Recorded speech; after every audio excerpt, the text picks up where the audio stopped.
이번 사연은 30대 후반의 여성분께서 보내주셨습니다. 결혼을 반대하던 시어머니. 나중에 사연자분의 사정이 좋아지자 무례한 부탁과 자신의 딸의 혼수마저 내놓으라고 하네요. 아주 속 시원한 사이다로 한방 날린 사연입니다. 무슨 일이 있었는지 지금 바로 알아보겠습니다. 안녕하세요. 저는 30대 후반의 전문직 여성입니다. 저희 남편은 대학교 때 만났습니다.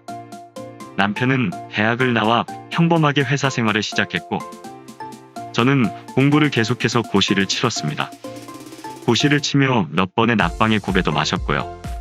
그동안 남편은 제 뒤에서 물심양면이라는 말이 어울릴 정도로 제 뒷바라지를 다 돌봐주었습니다. 저는 어릴 적 편모 가정에서 태어나서 자랐습니다. 어머니도 시골 사람이라 항상 식당이나 남의 일 도와주면서 살았기에 넉넉지 못하게 저를 키웠고요. 공부만이 살 길이라 생각해서 혼자서 학원도 제대로 못 다니며 벌은 돈으로 대학까지 정말 어렵게 졸업했습니다. 그러다 보니 대학 시절 고시 공부할 때도 돈이 부족해 아르바이트를 하며 학교를 다니고 공부를 할 때 남편이 정말 많이 도와줬습니다.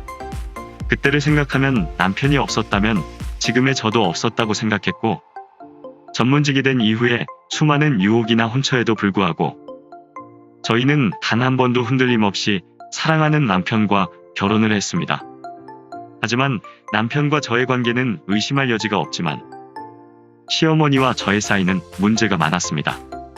제가 시험을 칠 때부터 항상 불만족스러워했고 대학 졸업 이후에 공부 중인 저를 몇 번이고 찾아와 어렵게 자라난 제가 자기 아들을 잡아먹는다는 등 낙방에서 낙담할 때면 연락이 와서 뱁새가 황새 따라가면 가랑이가 찢어진다면서 자기 아들 그만 잡아먹고 돈이나 이제 벌던지 아님 이제 자기 아들 좀 놔주라고 퍼붓더군요.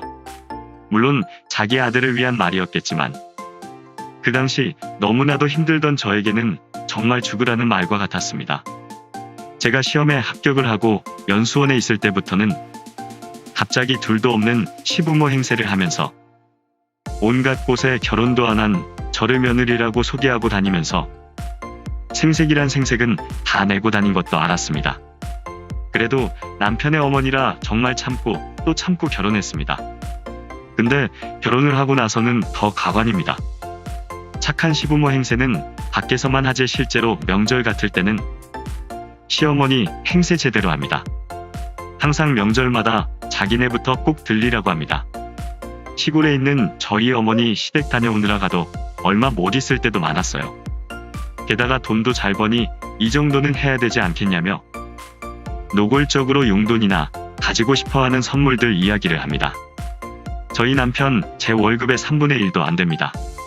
근데 선물들 규모는 남편 월급의 2배는 넘는 선물들을 항상 요구합니다. 이게 무슨 말인지 뻔하지만 남편 봐서 그리고 가정의 평화를 위해서 그냥 넘어갔었습니다. 남편은 그때마다 저한테 죄인이 된 마냥 고개를 숙이고 있을 때면 정말 속이 터지더군요. 근데 이 집은 여자들의 DNA가 문제인지 시누이도 시어머니랑 다를 바가 없었습니다.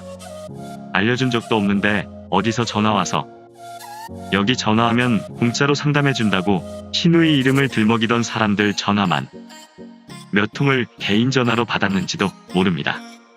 어디 가서 자기 새언니가 변호사라고 계속 떠들고 다니는 것 같더군요. 저한테 동의 한 번 없이 그런 전화 올 때면 정말 그 엄마나 그 딸이나 시누이는 30대 초반인 지금까지 무직입니다. 공시생이라고 하는 게 가장 알맞은 말이겠죠. 되지도 않는 공시생을 7년 넘게 하며 시부모님과 저희 남편에게는 제 이야기를 들먹인다고 합니다. 저도 대학 시절 포함해서 3년을 준비했으니 자기도 언젠가는 붙는다고 우기지만 항상 친구들과 여행 다니며 놀 건 다 놀고 처음엔 5급 친댔다가 몇 년 지나서는 7급 한다고 했다가 이젠 드디어 9급까지 낮추어도 2년째 낙방 중입니다. 이 정도면 사실상 공부를 아예 안 했다고 봐도 무방한데 일 한번 해본 적 없이 돈만 쓰던 시누이. 그러던 시누이가 임신을 했습니다.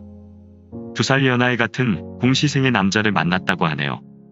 참 진짜 답이 없는 인생들이라는 생각을 했는데 저희 시어머니 저희 부부를 부르더군요. 부르셔서 갔더니 시어머니랑 시누이 둘 다 앉아있더군요.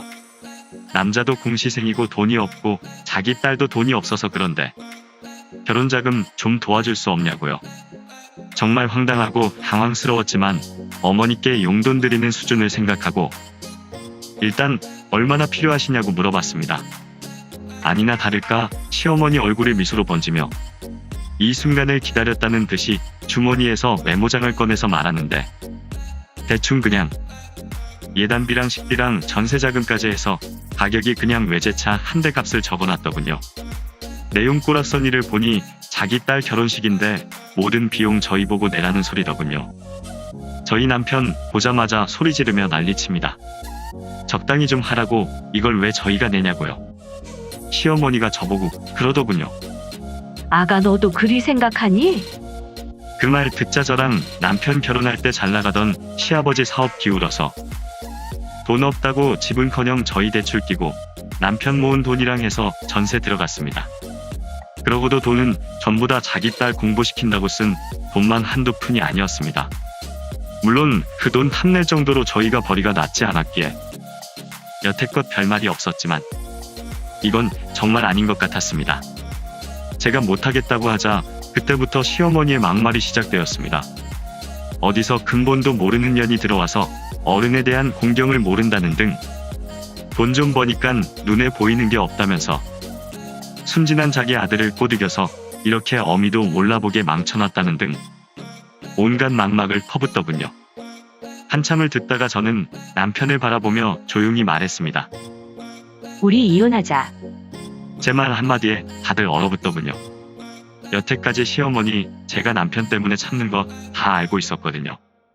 고부 갈등으로 합의, 이혼하자고 당신은 사랑하지만 내가 왜 이런 인간 같지 않은 대우를 받는지 모르겠다고.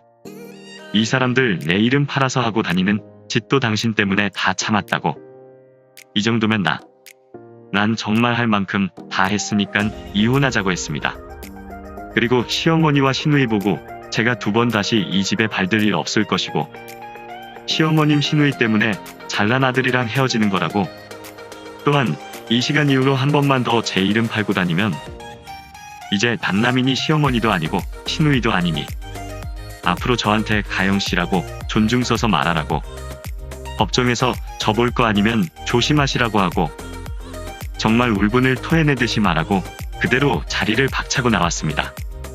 그 이후로 저랑 남편 이혼 안 하고 잘 살고 있습니다.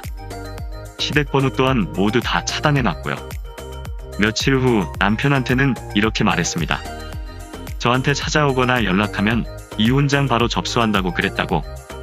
자기도 그래서 아내 눈치 보고 있다고 말하라고 했습니다. 정말 인간 같지도 않은 시댁 10년 동안 눈치 보고 참고 살다가 도저히 앞으로는 살 수 없겠다는 생각이 들었고 이제는 너무 당연한 듯이 더 과도한 요구들을 할 거라는 생각에 저도 그동안 쌓였던 게 터져서 말한 것인데 속이 너무 시원합니다. 물론 언제까지 이렇게 살 수 없는 건 알지만 시간이 지나면 그래도 남편 가족들이라 보기야 하겠지만 적어도 지금은 아직까지도 정말 미운 감정이 사라지지가 않고 보고 싶지가 않네요. 이번 사연은 여기까지입니다. 정말 시원하고 통쾌한 복수를 하신 것 같습니다. 예전에는 결혼을 하면 여성들은 가정에만 충실하기만 했죠. 저는 이제는 여성들이 더 좋은 직업을 가져서 결혼 후에도 무시 안 당하고 가부장적인 남자들의 길을 죽여야 한다고 생각합니다. 앞으로는 두 분이서 행복한 결혼 생활하시길 응원합니다. 힘내세요. 오늘의 사연은 여기까지입니다. 사연에 관한 다양한 댓글 남겨주세요. 그리고 신청하실 사연이 있으시다면 아래에 메일 주소로 보내주시면 사연 제작을 도와드립니다.